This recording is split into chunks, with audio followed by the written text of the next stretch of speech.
Today's video is brought to you by StoryboardThat.com. Please visit teachercast.net/storyboardthat for a limited time offer.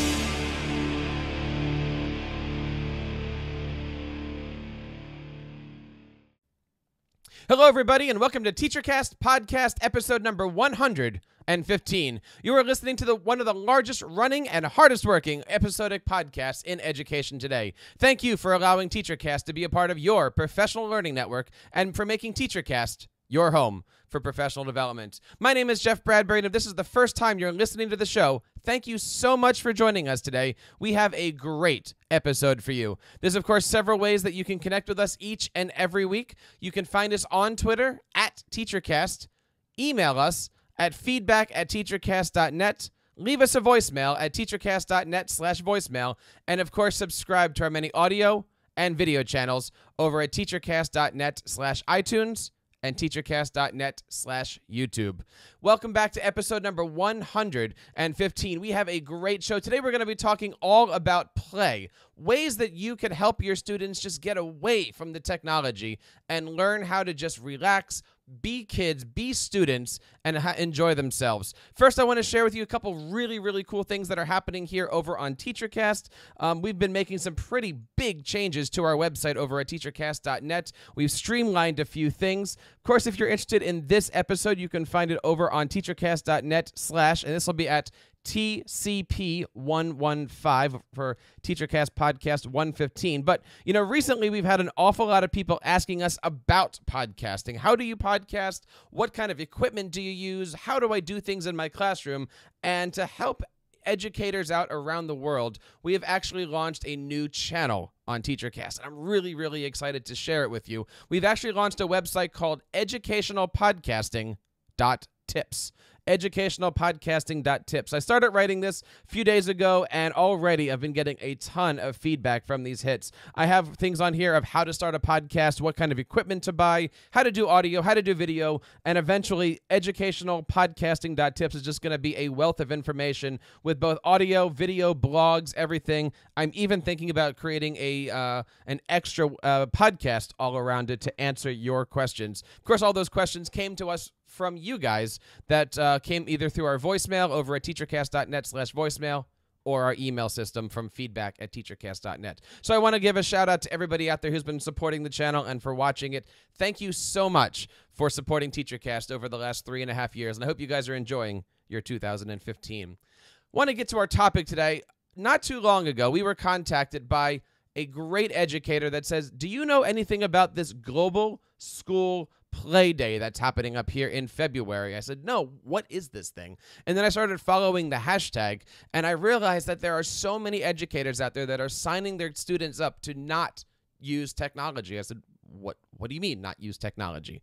And I realized that there is a growing movement these days to teach kids just to be themselves, just to go out there and enjoy being students. I have some fantastic guests today, and I want to bring them on here. Tim Bedley was on our program recently, and I want to bring him back onto the program to introduce everybody here on the program and talk a little bit about what the Global School Play Day is. Tim, are you there? Thank you for coming back. Welcome to TeacherCast. Thanks for having me on. Again, I'm Tim Bedley. I teach 5th grade in Lake Elsinore, California, which is in Southern California, and I've got an incredible team of educators that have joined me in setting up the very first annual Global School Play Day. I'm going to let them introduce themselves. Misty, how are you today? I'm doing well, thank you. Tell us a little bit about yourself. I teach 6th grade in Bakersfield, California. Excellent. And how are your kids doing this year? They're doing very well. 31 students, and we just started one-to-one program. Nice. One-to-one with what type of devices? Acer laptops. Nice. And how are you finding those?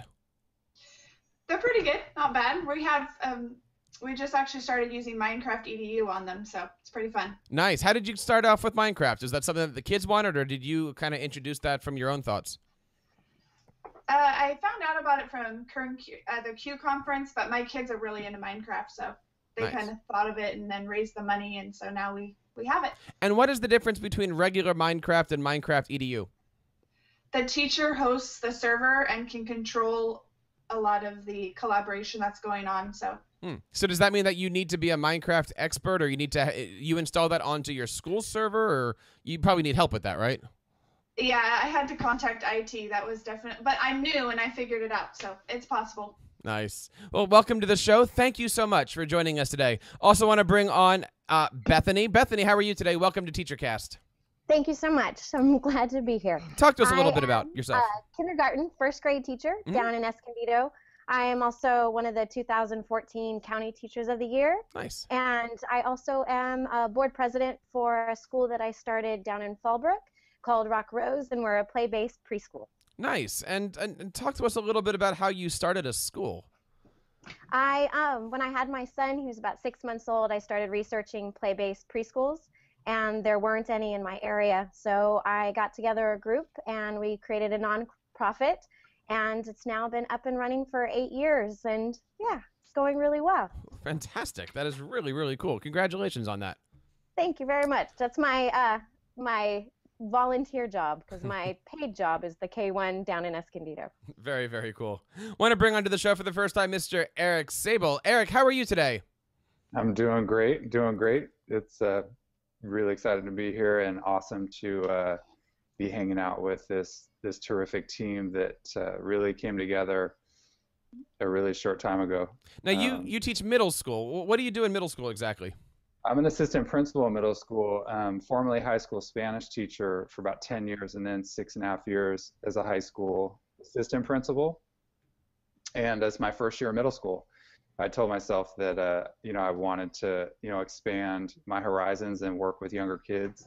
So it's been really magical. Nice. Very, very nice. Welcome to the show. And last but not least, I want to bring on Big Ron. How are you today, Oliver? I'm doing well, doing very well. Glad to be here. Tell us a little bit about yourself. I am I've been a middle school and high school teacher for the past 12 years, and I actually this year, I've been trying to implement change as much as possible, and this year ended up taking a year of sabbatical just took a year off to go implement and inspire change. So I've been speaking, writing, that type of stuff towards education. Nice. Well, welcome, guys. Today we're talking all about play and the idea that kids need to play, I would say, would be pretty accurate here. Talk to us a little bit about the Global School Play Day that's happening on February 4th. What is it, and how did it all get started? Well, back on my Christmas break, I heard a TEDx talk by Peter Gray, and he is a scientist and an expert on the idea of unstructured play. He writes for Psychology Today, so he's a very well-known expert, and I was inspired by watching what he said and realized I was, in a sense, convicted of my own lack of encouraging play with my own students and, in fact, my own personal children. I've got some older kids that when they grew up in the neighborhood, they're adults now, but when they were in this neighborhood, they were playing on the street all the time with the other kids. They'd be out there at 10 o'clock at night playing kick the can. They'd be starting, games with each other and basketball in the backyard, shooting videos of each other doing weird things. And I remember when I was a kid just going out and digging and making a garden and, starting little clubs with each other and just playing and having things that we did that I initiated that were not adult directed, that were not micromanaged by adults, and how much that benefited me and how much it benefited my kids. And then I looked at my son who's younger and I thought, he doesn't have that anymore. There's no kids on my street that are playing. And it's like a ghost town. And I run in the neighborhood everywhere I go around here in these tract homes around by my house. There's no kids outside playing at all. And a lot of it's that they're inside on their devices, they're playing video games, their lives are overscheduled and by their parents and by well-meaning, people, and they just don't have any time just to be kids and play. And so I wanted to start something to bring a shift in the movement in our country that's been moving in a decline of play, and I wanted to turn things around and see an increase in play among kids. So I contacted my brother Scott. I got to say a good word for him. He wasn't able to be on the show today. I think he said he was playing today. I'm not sure, but so he couldn't be here today. But he just was all on board and has been passionate about the movement, getting the word out to just tons of people, as well as all these people that you see here that are on the show with us today, and Brent Coley, who could not be with us as well. He's an administrator. We all just really believed in it, and we put it out there and said, let's pick a day. We picked February the 4th, and actually it's going to be the first Wednesday of each February, because that's, it's going to change, and we don't want it to end up on a Saturday or Sunday. And so the first Wednesday of February each year is going to be Global School Play Day, where schools basically just shut down their normal MO and say, kids, it's time to be kids again. Let's just play for a day. Mm-hmm. And the idea is not let's play all the time at school, thinking that that's the way school should be for elementary age kids or middle school or high school, but it's to send a clear message to the community and to the world at large that play is a valuable use of a kid's time. And so we want to start those conversations by starting this movement and starting this event called Global School Play Day. So, Tim, it seems like this concept of students and playing is something that, as you said, is lacking. I mean, I remember as a kid, we always used to hang out together. There was a bunch of us on the streets. We were playing football and hockey and you name it. And now I live in a neighborhood where that just doesn't happen. And there are a lot of kids around. Why do you think this trend of let's go outside and just roughhouse and have fun and ride bikes, why are we seeing this go away? Well, let me just address that quickly, and then I want to hear from the other members because they've got a lot of great ideas too. But a part of it is that parents are afraid of things. They see on TV, people getting abducted and all this, and so they think, and I don't think it's accurate, that there has been an increase in crime related to kids, and so they don't want their kids to go out there and do that kind of stuff. Secondly, of course, is all the technology that's involved in the kids' lives. And thirdly, it's the overscheduling, all the homework that the kids are assigned, and the adults basically taking charge of kids' lives and micromanaging and telling them what to do all the time. But by telling the kids to play, isn't that also taking control of their lives? I'm going to let somebody else talk. I'll chip in real quick, and I think that that selfishly, and certainly from an administrative perspective, I look at play and the dynamic of play as something that's just terrific teaching methodology. And I think that one thing we've talked about as a team is how over time somehow play, and Dr. Peter Gray talks about this too, that somehow play has been associated with the opposite of work and the opposite of serious endeavor. And I get a chance to see kids at play before school, recess, during lunch, and I see them hard at work. I see them running miles every day. I see them creating games that have never, ever been played before in human history. I see them engaged, communicating, being adaptive to different situations, different challenges.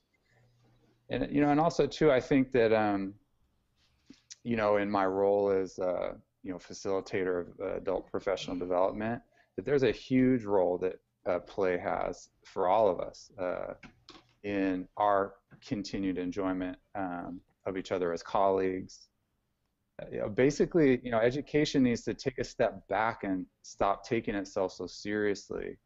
And we need to reassert the basic humanity that brings us together every day. And a couple of the teammates have said it really well, including Big Ron in some of his video appearances. He's kind of our first man off the bench, if you will. And he said that, hey, we got 180 days of the school year. Really, can we give ourselves permission to dedicate one day a year to reassert the importance of play as the best learning tool there is. Well, let me bring on Big Ron here. Ron, let me ask you, Oliver. We talk a lot about creating amazing lesson plans using technology and iPads and Chromebooks, and the idea that students can now go out on a scavenger hunt and they can make, movie trailers and do all these things. Are you saying that there's still a value to actually connecting with another human being face to face without having to put it on Instagram and Snapchat? I do. I definitely do. And to tell you the truth, I'm a big, proponent of technology. I love technology. And for me, the actual part in this that I think is interesting is, and Scott Bedley brought it up at one point where we wanted to have this rigor in college. And obviously in college, there's this rigor. Well, it started trickling down into the high schools, the middle schools, the elementary, to the point where we have kids doing, and not that, I don't think it's the fact that it's technology, but it's nonstop instruction on you have to be good at testing, you have to do this to get into college, and it's going down so far down the chain that I'm afraid as a middle school and seeing high school students, I saw way too many high school students leaving the school, and they might have gotten a 34 on an ACT, or they could have gotten a 4.0 grade point average, but they're not leaving with the communication skills, the social skills, the passion, the creativity. They're not leaving with those things because they're not part of that structured schedule of school. And I think that's where it trickles out into the neighborhoods as well, is that I don't think there's as many kids in the neighborhoods because the game of school has become so high stakes that, as Eric said, we associate play as the opposite of work. So parents think, we don't have time for that. We have to get our kid in a sport. We have to get them in a club. We have to have them doing homework at night, nonstop. And I think, unfortunately, those things are taking their toll. And Peter Gray in his video makes a point to say, when you drive past and see a soccer practice, football practice, whatever, that's not unstructured play. That's an adult guiding that play, So just being like, well, it's fine, my kids are in sports. That's not the play we're talking about that takes imagination and that type of stuff. And, one other trend that I saw that is kind of disturbing to me is that I believe in genius hour and 20 time and giving students time to explore their passions. But one thing I found is that the older the kid gets, and this is so weird, the harder the time they have with it. By the time you get to a junior in high school, a senior in high school, it's just pretty much like, hey, you can have unstructured time. Tell me what to do. They have no clue what to do. So the thing is, I think that's we've over-structured our lives so much that it's taking a toll on our children, and we need to back up and say, what can we do to kind of cure all of this? So let's ask that question. What can we do to cure all this stuff? Let's bring up your website here. Of course, you can find more information out about the Global School Play Day here over at your website, globalschoolplayday.com. And talk to us a little bit about this here, guys. Take me through here. There's a ton of videos. There's a ton of resources. I'm seeing a lot of administrators signing up for doing this. Of course, I have to give a shout out to the fantastic Dr. Jason Eitner here, who's on your front page. I know I talked to Jason about it. I think I was maybe even the one that sent him the link. It's amazing how many educators are signing up their students to be a part of this. Take me through the website, guys. Misty, can you talk about the website? Okay. Let's see. We have our resources. You can register on the site. A really good tool for people who are interested about Global School Play Day is the videos about play. So we have set up a playlist through YouTube. And then also we have our Twitter account, which is great to follow. You can see that on the right-hand side of the page.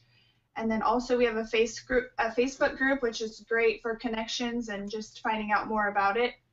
And then also we have our hashtag here set up, Global School Play Day, which is hashtag GSPD. You can see our logo here. And then really to set up and how does this work and how are you going to plan your day is the first thing that you're going to see. So especially for teachers and administration, they're going to want to take a look at some of the guidelines, what we've established as far as what do we see Global School Play Day as, and kind of some questions that they may have. You can look there for some of the answers. You certainly have a lot of resources here. I'm looking here at your Facebook page. There's a lot of great things here for teachers to connect to each other. Let me pull up here. This is fantastic because teachers all over the place are digging Pinterest, but all the resources that are here are absolutely fantastic and phenomenal. You guys have certainly put together an awful lot here. to help out educators learn how to teach their kids how to play. I got to say that's a great thing, and I got to say, as an educator, that's scary that teachers don't know how to help their kids play. Is that something that worries you guys, or is that really one of the big genesises for creating a project like this? Well, I mean, I can right away say that my favorite thing that's come about from this is the participation we've had. So I'm so happy that there's that many educators willing to go a little outside of the box and to do this. But the other thing is bringing this issue and putting it on the table, saying that really, if you're thinking, I mean, if it's 180 days, we're not saying give up a day. We're saying do something extremely valuable. But the number of people I've heard from, behind the scenes that are like, oh, we got testing coming up in a couple weeks. That's scary. I mean, I'm so glad that this issue is being brought up on the table so we can say, what is best for our kids? And really, we're not asking 50-50. It's one day right now of raising this awareness. So we have a couple of questions here for the group. This is coming in from Twitter. As far as structuring the day, how would you design a rubric around this? What you can do is you can look at a lot of the different ways that they're playing. When you watch children play, there's a lot of different ways that they are playing. They have dramatic play, you have games to play, you have just building kind of play, which is constructive play. And so if teachers are interested in building a rubric, what they can do is look at the social aspect of it and the types of play that are occurring and the social interactions. Because a lot of kids, depending upon their age, they'll still be doing parallel play, which is usually what you'll see in toddlers, if they haven't had enough play interactions already. And on the website, as part of the teacher resources, if you click on that link on the menu on the left, it takes you to what to do with your class before, during, and after Global School Play Day. And part of that is having the kids make their own rubric. I really believe in making this student-centered all the way, not just in their play, but in the planning of it, in the reflecting on it. It's got to be student-centered. And so the kids can make their own rubric about what they expect out of it, what they want to learn from it. And then what I did with my kids, because I've already done this with my class, is that after they play, you reflect. You have a class meeting and you have them talk about how did it go for you? What did you learn? What problems came up? How did you solve them? And so on. And so you have the kids becoming self-reflective and self-taught. And that's really what we want from our kids, isn't it? Well, I think it's a great point. And also, too, I think that as a first try at this, that we're going to learn by having the experience. A lot of times an impediment or obstacle to trying new things is a fear of not knowing how to do it, or what if something happens, or what are other people going to think? And so I think that it's going to be really important for all the people participating to really document it, their reflections, their hopes and fears for it, and then looking ahead. What did we learn from this experience as a whole school, as adults? What did we learn when we backed away? And as Bethany was saying, kind of put ourselves in more of just a observational role. So, and what can we do in our own work together as adults that could benefit from this? Let's talk about the educator's role here. Are you suggesting that for a day, for a couple hours, for a period of time, the educator just says, go and have fun? Or are they setting things up in blocks of time where, okay, for the next hour, we're going to do arts and crafts. For the next hour, we're going to go do jungle gym. For the next hour, do whatever you want, but now we're going to do cutting and pasting. How do you see, structure, lesson plans, or do you just see this as, all right, the bell rings at 9 o'clock, bell rings at 2 o'clock, have at it, guys?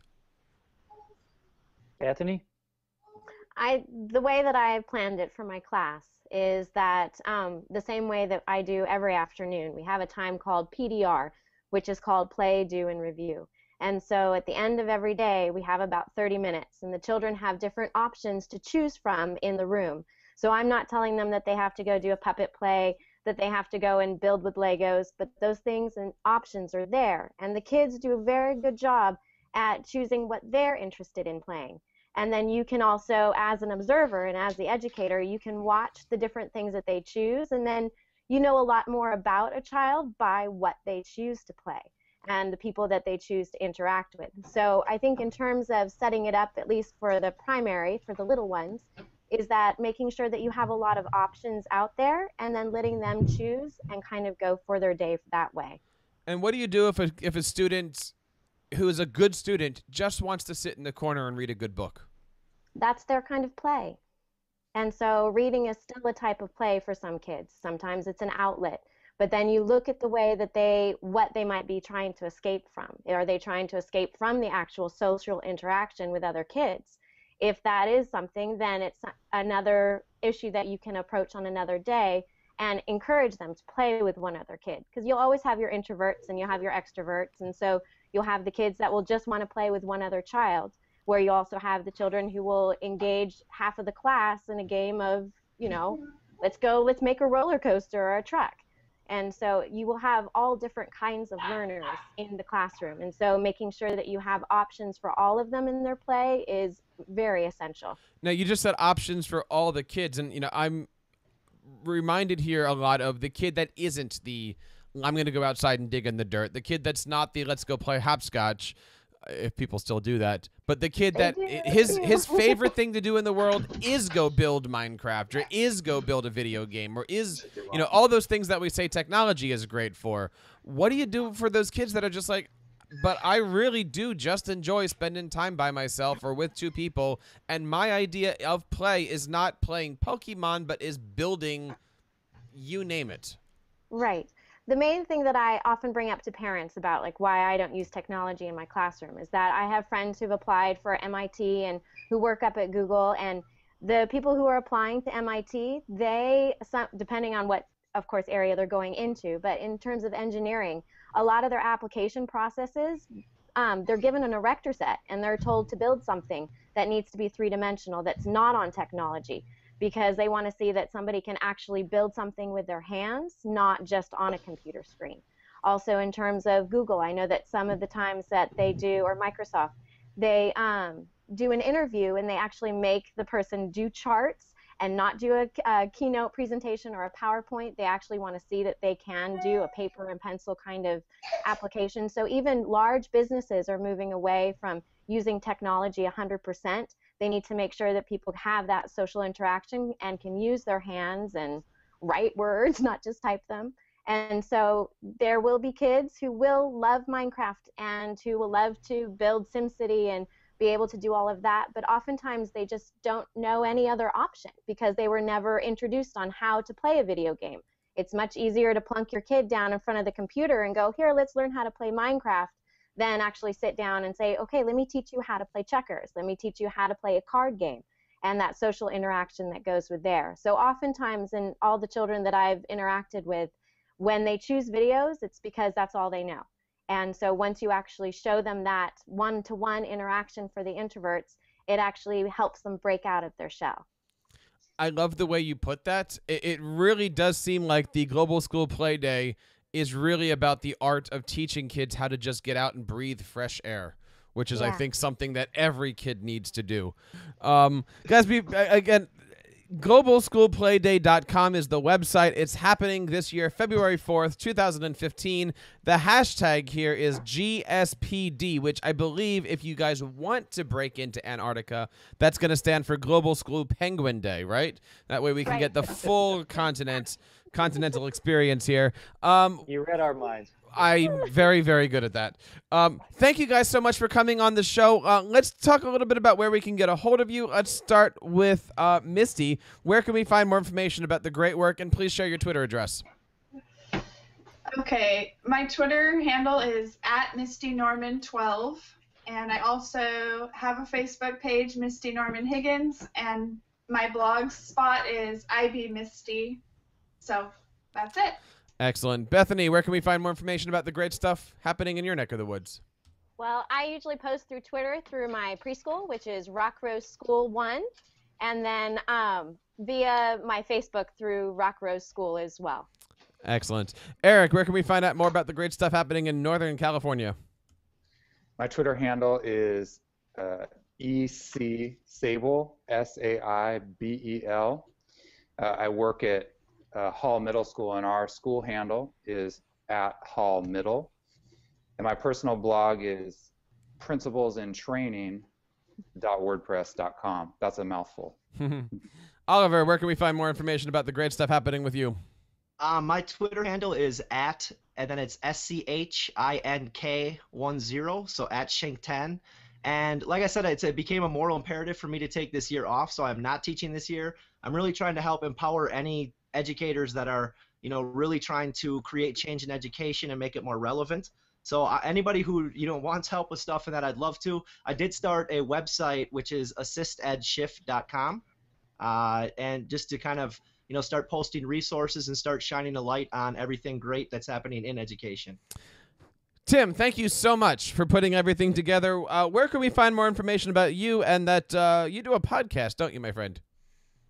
I do a podcast with the great Scott Bedley, and you can get a hold of him. I want to give him a plug too at Scott Teach, except there's only 2 T's in the middle of that. So SCOTTEACH on the Twitters. You can get a hold of me at tbed63. That's T as in turkey, bed as in the first 3 letters of my last name or what you sleep in, and then 63 on the Twitters. And then I also have a website, timbedley.com. Excellent.